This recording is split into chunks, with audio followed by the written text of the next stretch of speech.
So my name is Surzhana Radnaeva, and I'm going to present my general project that calls Traditional Futures. And I live in Marseille, in France right now. So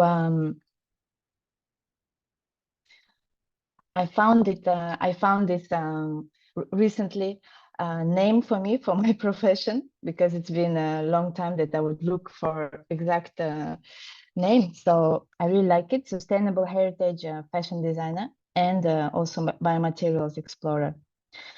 So I came from my origins from Siberia in Russia.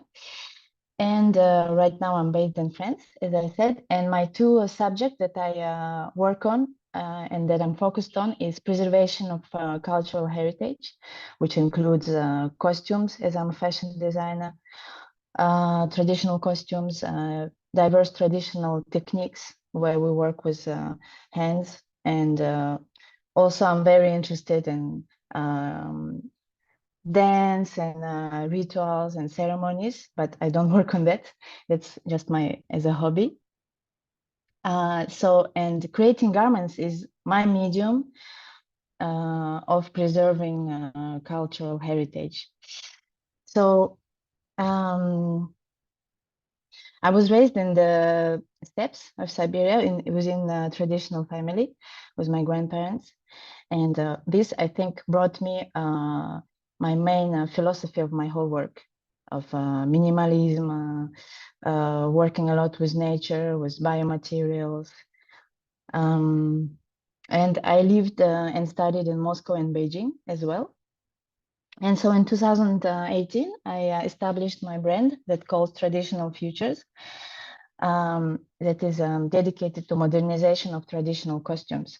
And within this brand, I created as well a mini kind of collection that is permanent and ongoing, which is about bio-based materials. So I worked with already diverse biomaterials, such as alginate, which is seaweed-based material. I also created some bioplastic on base of agar-agar and gelatin. I dyed with bacteria. I also worked a lot with kombucha. And I worked with Amadou mushroom from Transylvania. So what are my challenges? So it's the cultural heritage loss, as I came from minority that is our language and the costumes are disappearing. So this a very big subject for me, and I saw it after that all over the world is the same situation. So for me, it's kind of we all talk about environmental problems, but also there is this kind of problem as cultural sustainability. So also, as I'm a fashion designer, I thought maybe I should change my profession, because as we all know, it's very polluting. But then I thought, as I'm already a fashion designer, maybe I should do my best to change it, or at least to not make any harm. So right now I'm working on the project with paper. So there are two types of paper that I'm working on. The first one is Japanese artisanal paper that is in the danger of disappearing, because it's not the washi paper that we all know. It's a specific paper that is made from very long fibers from mulberry tree. I'm sorry, a little bit nervous. So this specific knowledge is disappearing because this paper was used to make and still made in a very small quantity for clothing. And even farmers, they used to wear those garments made from paper, which for me is an absurd idea, because we all think that paper is very fragile. And using this kind of paper and also promoting it and talking about this kind of paper. I hope this knowledge can continue living. And second type of paper is the French paper. I think it's also European, but I worked only with French one. You can see on this image. So here's the Japanese paper, and here's the French paper, which is made from all the textile, like the waste of bed sheets and linen, cotton.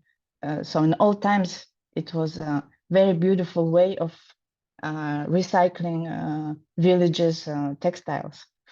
And this paper is very strong as well, which could be used for clothing as well. So how I would like to engage. So I was very surprised when I found out that in the region where I live right now in France, in the south of France, there is this mulberry tree as well, which came from Japan in the end of 18th century, and it became invasive. But it is not used as it is used in Japan to make paper. It's just taking more and more space. And so I would really love to make paper from this tree. But for that, need a community who is also interested in that. So I find it as a great match as to preserve the paper, the knowledge, and to fight with the invasive species. And so I would love to create a papermaking studio or as an atelier in some of the mulberry tree forests. Maybe invite some paper makers from Japan to teach how it could be done.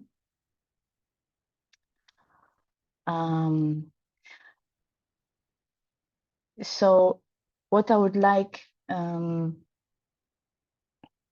to have advices from here where is in general, is it you think is it a possible project? What could be as an action plan? Also, because I saw on the example of the presentation that you sent, a catalog of biofibers and textiles. So I was wondering if you also worked with paper kind of textile, circular design guidelines as well, because paper is so recyclable. So it's for me, it's a wonderful garment that could be that could exist, which already exists, but more in to go into the crowd of people.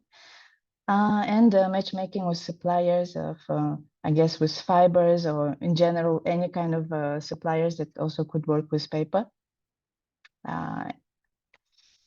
And so the conclusion is taking advantage from this advantage, invasive tree into paper textile. Also, I didn't include here, but also making paper from old textiles as a European traditional paper making. Also, as a paper is very recyclable. It could be recycled, and also it's a preservation and usage of cultural heritage, as a traditional Japanese and French paper making arts. Thank you so much.